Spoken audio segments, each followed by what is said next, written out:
शूलं खड्गं च डमरुं दधानामभयप्रदां सिंहासनस्थां ध्यायामि देवीं शाकम्भरीमहं।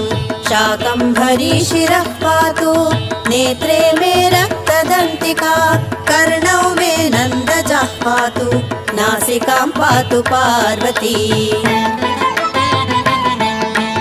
ओष्ठौ पातु महाकाली महालक्ष्मीश्च मे मुखं महासरस्वती जिह्वां चामुण्डावतु मे रदां।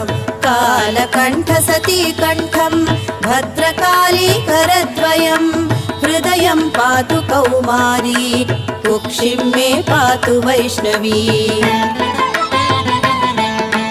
नाभिं मेऽवतु वाराही ब्राह्मी पार्श्वे ममावतु पृष्ठं मे नारसिंही च योगी